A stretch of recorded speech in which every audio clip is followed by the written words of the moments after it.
Monsieur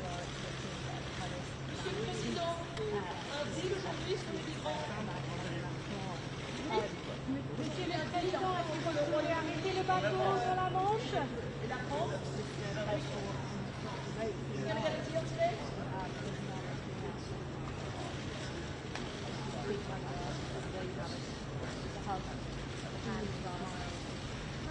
So Keir, will there be a deal on small boats today?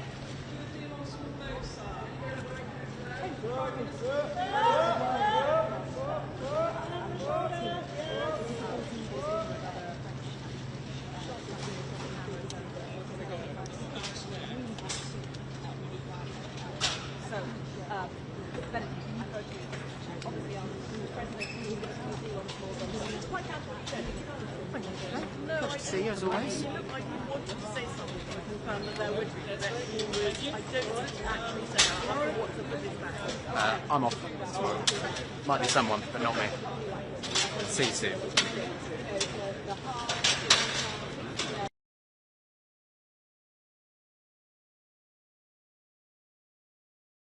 The military chiefs, with various French ministers. I saw the French Interior Minister go in before, of course, we talked about people as well.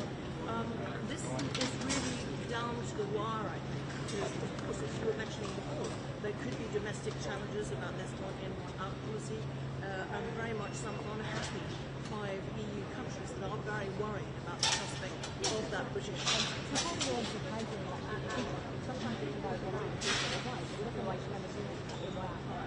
I'm a big believer in that, absolutely. And that does, there is really a lot of goodwill between Keir Starmer and President Macron. They're very different times in their political lives. One European Keir Starmer, but very pro-European, has made, I think, the most trips actually to France since he's been Prime Minister.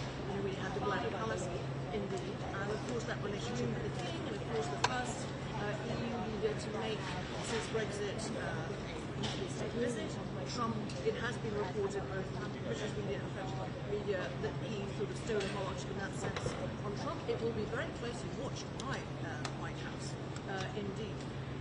But here, I think there is such political will for that to happen, and that's supporting Ukraine, helping their defence capabilities as well, and also that joint nuclear announcement. So apart from the migration one, which again, to repeat myself, is much more obvious in headlines here in the United Kingdom, but it is France, which is not to say that immigration and migration is not a huge topic of preoccupation. French people are going on Frankfurt. This thing that happened UK correspondent for France 24. So domestic political issues under discussion, the defence of the European continent under discussion, legacy building, frankly, which leaders always have in mind as well. So we are, as I mentioned a few minutes ago, expecting the two leaders to address the cameras, to make remarks. We will bring that to you when it happens. For the moment, from Downing Street, back to the studio.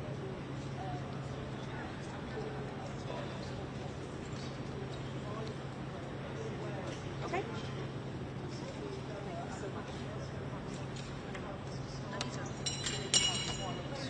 Thank you, pleasure. Placer. Headlines, yes. I got it. Back 10 headlines, yes.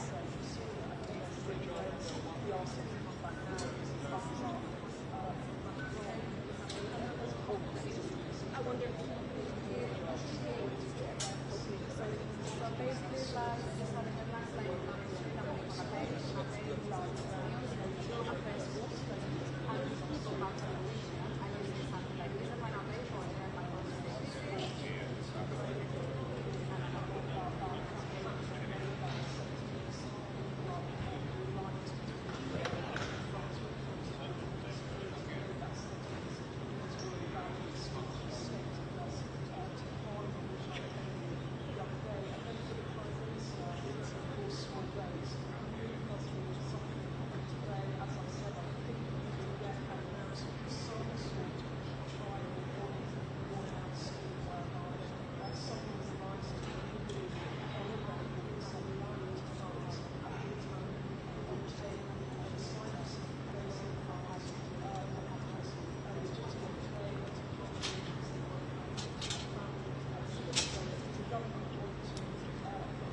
these visitors very much based on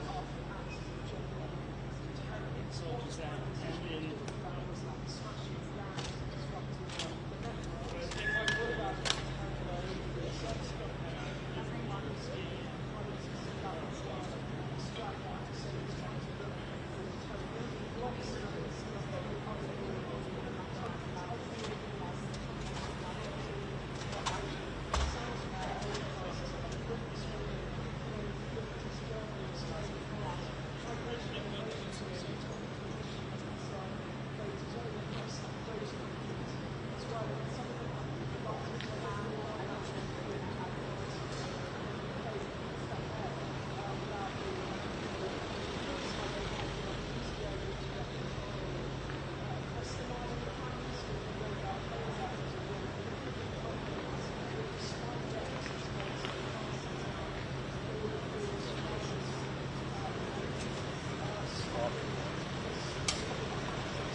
I was thinking,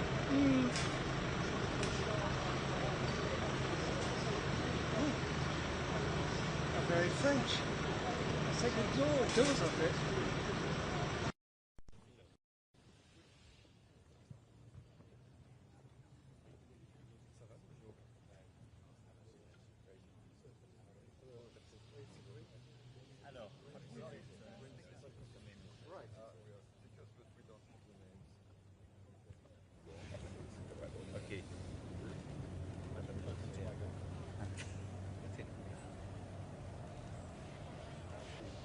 Larry tweeted after the tapestry. He's got a very good. Is he happy about the tapestry? Yeah. He's got a very good social media profile. Yeah. He's the most Popular person in Downing Street. Who is the one to do this tweet for life?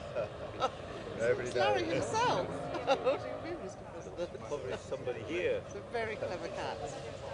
But it was absolutely wonderful to Right. tweet after the tapestry. Yeah. There you go. Okay, look this way for me, please.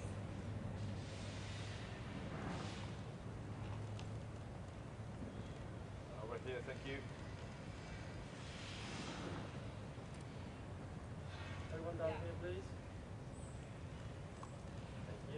Thank you. Thank you so much. Thank you. Right. Very good. That was a difficult part. Hard work stuff. Yes.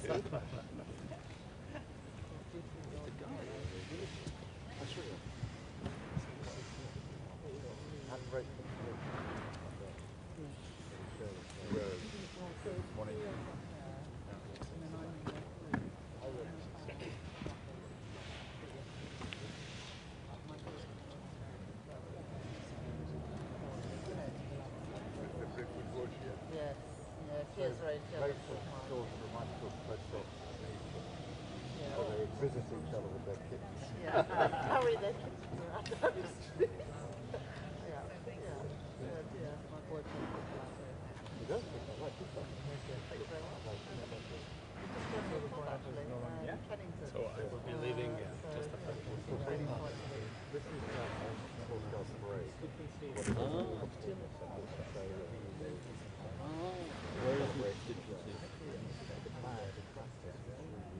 Oh, I know.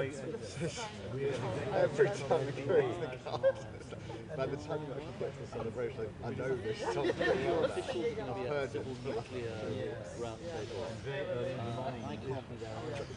All through meetings. So sometimes you have a meeting and sort of some marching band. So how are you enjoying the job?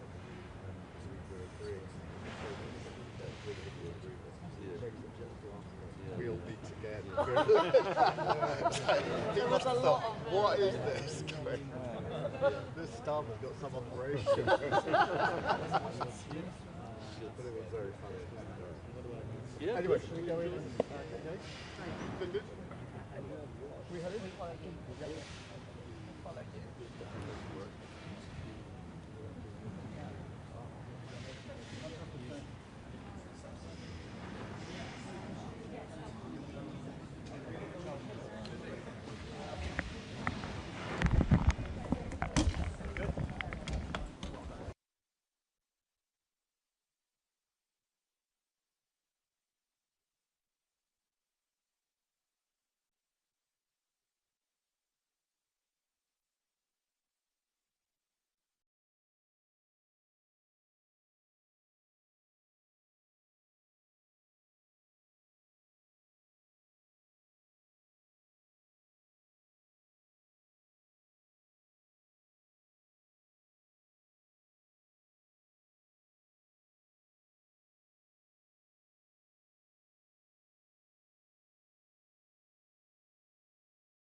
just a touch.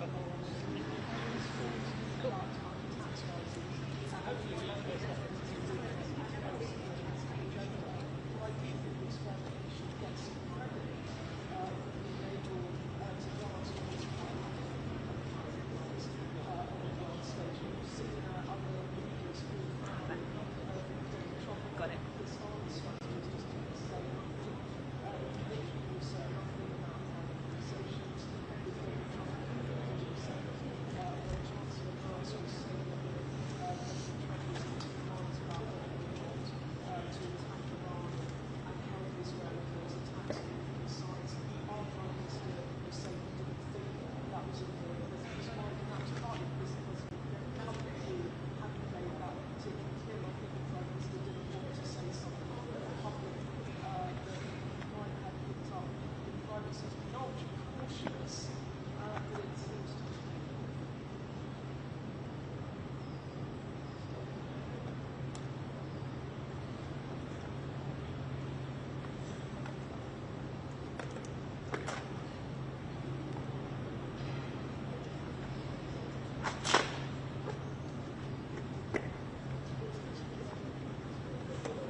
I'm loving that, Will, the British Alba. Yeah, I mean, as far as we're aware, we don't know yet. Perhaps they'll decide to bring it out and share that beautiful view with us all. But clearly, that photo op is more than just a photograph. It's a symbol, it's symbolic of a changing relationship, of a thawing of relationship, and also, of course, most importantly, trying to show, put our best foot forward and really roll out the red carpet for Macron ahead of those crunch talks and then an all-important press conference where we will find out exactly what they have negotiated when it comes to some of those forces.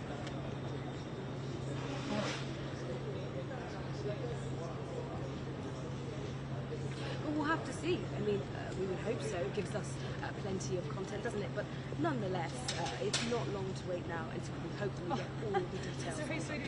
Thank you. Does it all look okay? Benedict asked me if there was going to be, if they were working on a migration deal. Yeah, sorry, just give me 1 second, sorry. Benedict asked me if they were working on a migration deal. Yes. And she said, like, well, we can say, like, we believe he said they are working on it. They're working on it. Cheers, bye. No, so I've got to, I think I'm in the 10 with King, then I've got to purely do the 11, and then I've got to go to lobby at 11:45. I'll probably do. So you're going to a thing on clear. Yeah, you're clear. Thank you. Unplug that.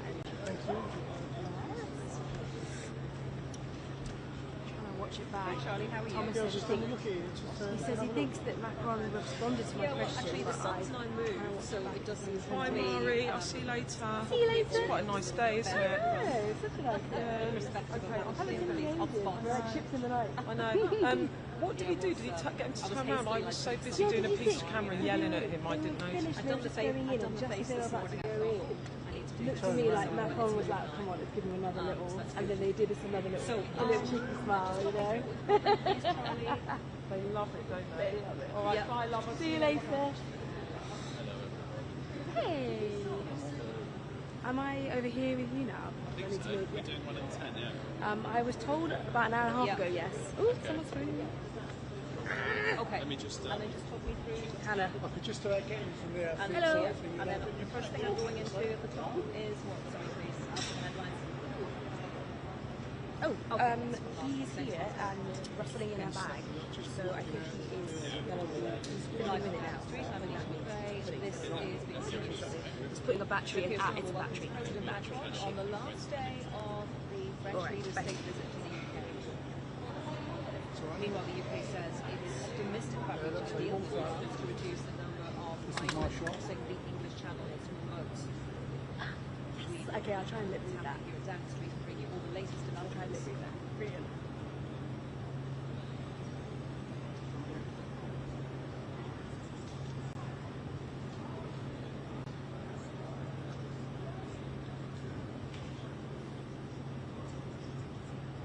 then he sort of stops me there. That's all. Yeah. See? Fantastic. Hold on, let's do another one.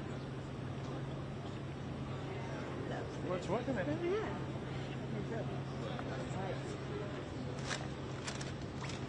Thank you so much. That's right. Pleasure. See you on the next one. Yeah.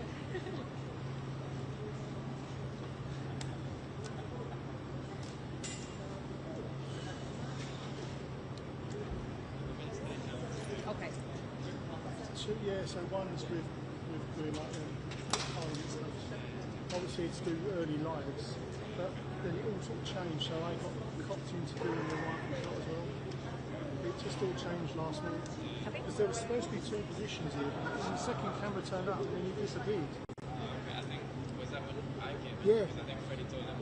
That's right, yeah. So I just said, look, don't worry, I'll just do, because I was already here, I said, look, don't worry, actually, I'll just do the only good thing is I had a job in your bank at 11, which I've given to someone else. Hello, I'm Anita McVeigh and welcome live to Downing Street with BBC News because French President Emmanuel Macron has arrived in the last few minutes at Downing Street for a UK-France summit aimed at reaching a deal to try and deter migrants crossing the channel in small boats.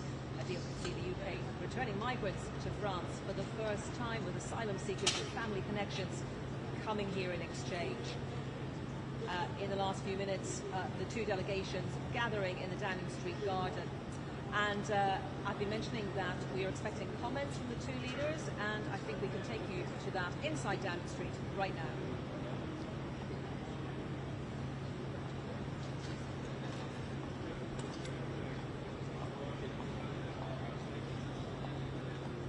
We were on the queue and have to scroll back to the headlines.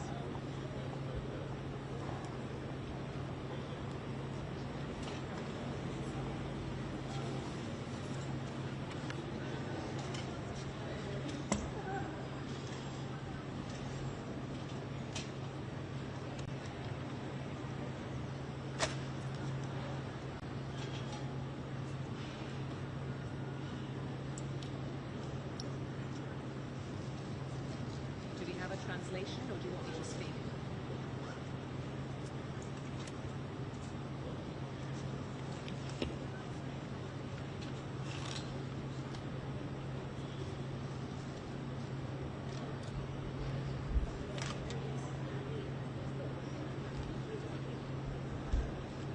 Do we have a translation? Do you want me to speak?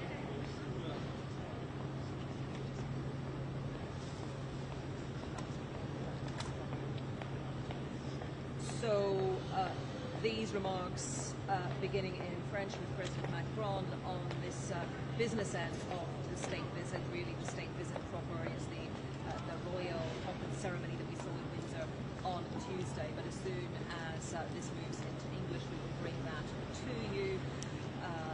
The French delegation sitting to the left of President Macron, or the right of your screens, and their UK counterparts on the other side, beside the UK Prime Minister, Sir Keir Starmer.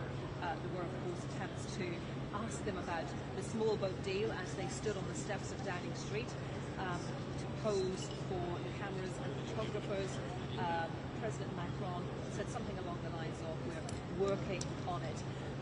But this proposed deal, according to the information we've been able to gather, is a sort of one-in, one-out deal whereby the UK would send, we think, around 50 people a week back to France who had entered the UK illegally from France on these small boat crossings. And then France would send a corresponding number to the UK, people who have family connections in the UK, who have a good prospect of gaining asylum, and who we understand have not attempted to get to the UK via these small boats. It's very significant because it would be, if it happens, it will be the first time that France has agreed to take people back. That brings its own set of problems domestically for President Macron and indeed within the wider European Union, because a number of countries have raised concerns about this. They think if France is taking people back, then France will try to send those people back to other countries that they entered France from. And of course, huge pressure on the UK Prime Minister as well. to get a deal on votes. It has been an issue that has beleaguered a number of prime ministers for quite a long time now, Conservatives and now this Labour prime minister. But the big question, I suppose, from his perspective is, if we're talking numbers in the sort of 50-week ballpark, will that be criticised as not enough? We know that in the first 6 months of this year, around 20,000 people have entered the UK illegally. And I think we have translation now, so let's dip back into Downing Street.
So that is a conclusion to the comments there inside Downing Street, and we must apologise for issues with the sound quality and indeed the quality of the pictures there inside Downing Street.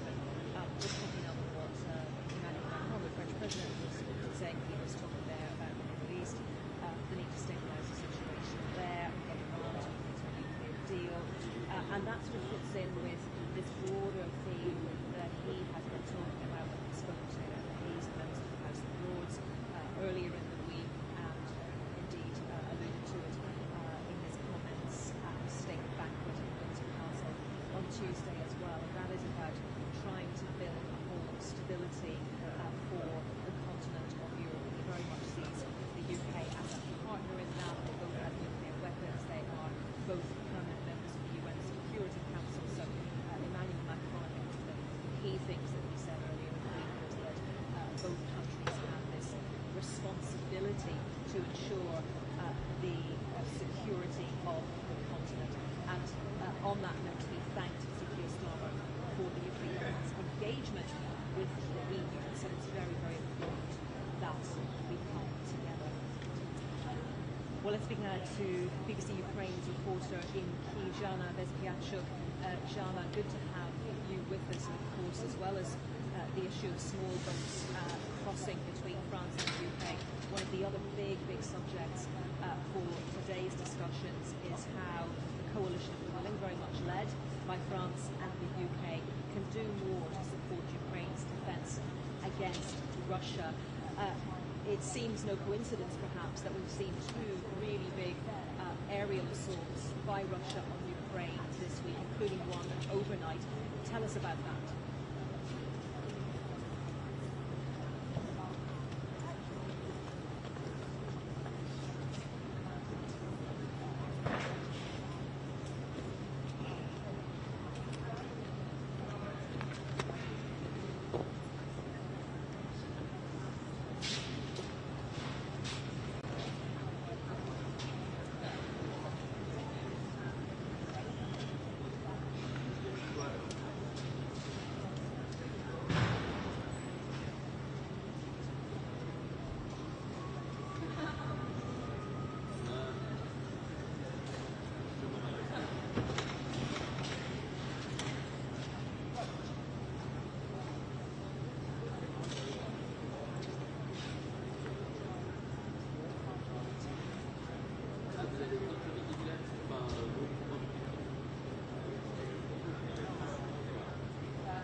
What is the biggest challenge for Ukraine right now, Jana, in terms of defending itself? Is it defending against those aerial bombardments, or is it about, on the ground, that eastern flank on the border with Russia?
Jana, just finally and briefly, if you would, President Zelensky is in Rome for the Ukraine Reconstruction Conference. Leaders there will join a video conference which will be co-chaired by Keir Starmer and Emmanuel Macron. What is Ukraine hoping for from that?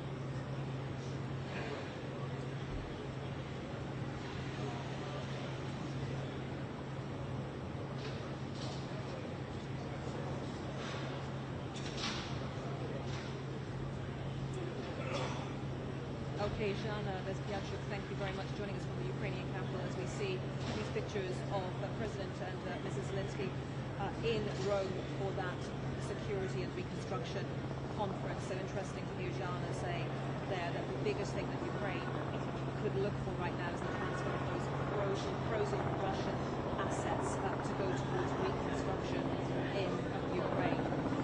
And joining us now is Michael Moscow, senior fellow at the US think tank, the Atlantic Council, and global affairs analyst, also joining us from Ukraine today. Michael, it's very good to have you with us as ever. And what do you think could come out of this summit, the meeting here in the UK today between the leaders of the coalition of the willing, the UK and France, that would help Ukraine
London.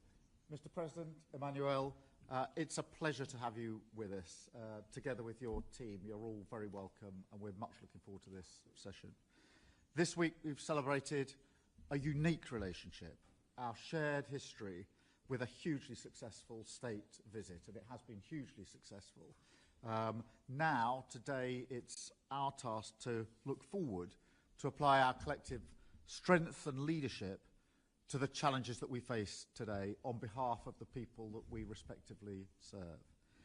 This summit will signal a step change in our partnership to deliver greater prosperity and security for working people, building on our new agreement with the EU, which of course you referenced last night.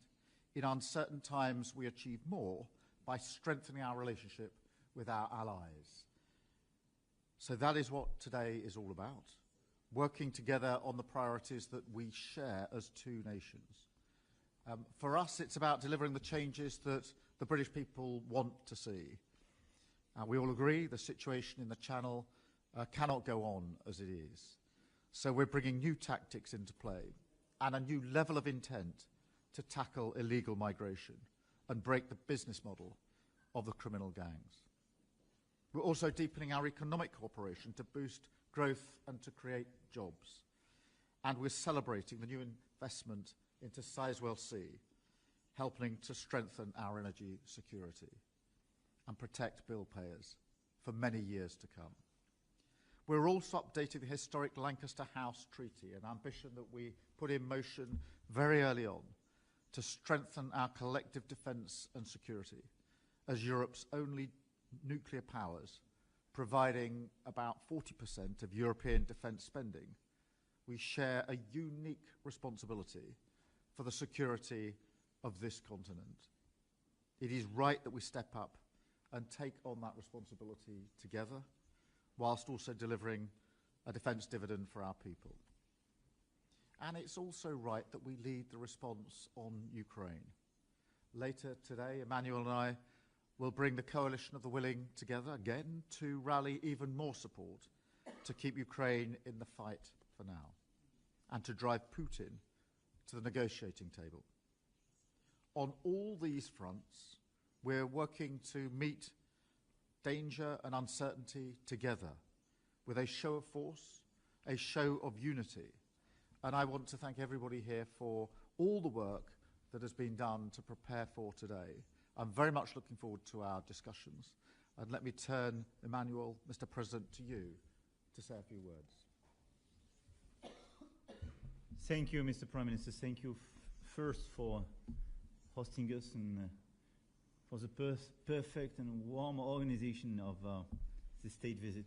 And indeed, today we open a new phase with the summit. And allow me to say a few words in French for our media. Merci beaucoup, cher Keir, Monsieur le Président. Thank you so much, dear Keir, ministers, for the work done in the lead up to this summit. As you've just recalled, this summit is of prime importance. 9 years after Brexit, agreement's been reached with your resolve, our shared resolve of opening a new chapter and try and collectively re-engage in the face of common challenges. For as you referred at the last meeting that was held with the EU institutions in May, to move forward at several fronts, and indeed we would like collectively, together, hand in hand, to build what will allow us to address the looming challenges. On the economic front, we know the need, as we're key partners at a time, we're key partners on both sides of the Channel, the need to revive our economies through a more integrated capital investment markets. It's one of the priorities of the EU, but the London Financial Centre wants us, it means that we need to have a coordinated approach with you, reviving investors, many sectors, our ambition, joint ambition on AI and on areas of capabilities, innovation, strategic for us. I'm thinking of what was concluded in the Spate front with the satellite venture. We welcome that. And of course on security issues and migration, here again the relationship is key these past few years, you've known France's commitment, and our ministers have indeed opened a new phase of the political agreement that's sealed today is of importance because we share the same resolve to fight against illegal criminal gangs with strong coordination with other EU states. As we've said, the ministers have worked on that. France is the final point before entry into the UK. But these men and women, obviously, roots of poverty who are exploited by these smugglers. We must work with entry point countries into Europe and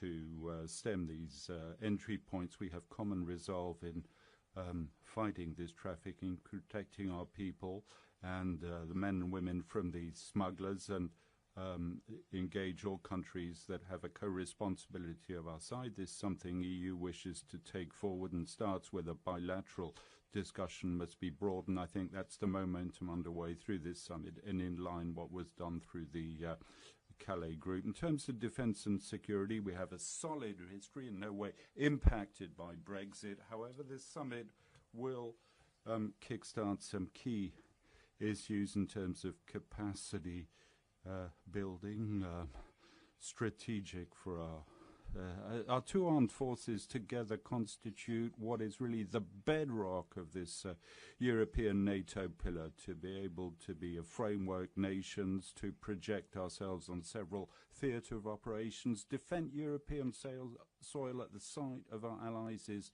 paramount, and I welcome the fact that this can seal, first of all, breakthroughs in terms of strategic capability and common efforts, but really take it to the next level in terms of capabilities on more sensitive issues such as nuclear deterrence. Work's been finalized of importance, so we'll return to that. On the diplomatic front, European affairs here again, this summit will allow us to move forward, as you recall, Prime Minister, with a shared resolve to support Ukraine, and we'll have occasion this afternoon to hold a new coalition of the willing session to reaffirm our resolve over time to support our Ukrainian friends financially, militarily, with support capabilities to up the level of pressure on Russia in close conjunction between yourselves, the EU and the United States, in order to bring Putin back to the negotiating table with a robust and lasting peace. What we've done with February for the coalition of the willing is key. We'll review events in the Middle East where our countries historically have a strong responsibility guaranteeing pluralism, stability, and there are several key issues. Coordination is absolutely key between us on nuclear power in Iran and peace and security for all in the Middle East. And lastly, on the energy front, as you mentioned, welcome the agreement reached on Sizewell C, and after the commitment on Hinkley Point, it's a new phase that we're securing in terms of investment. It's also a whole generation of investment nuclear capabilities that are key for both the sovereignty and decarbonization of our economy, moving and interconnections that we need to move forward. It's one of the priorities for me. I'd like to thank our ministers for all the work put in ahead of the summit, the conclusions that we'll be reaching, and thank you, Prime Minister, for your commitment. You said that at the outset, and I believe the resolve that you're moving forward to re-engage with Europe, first and foremost with France, is a paramount priority in an increasingly uncertain world that we've seen these past few weeks. Wars, destabilization of trade in our economies, our ability to act jointly is a key success driver for us all. Thank you so much. Very much.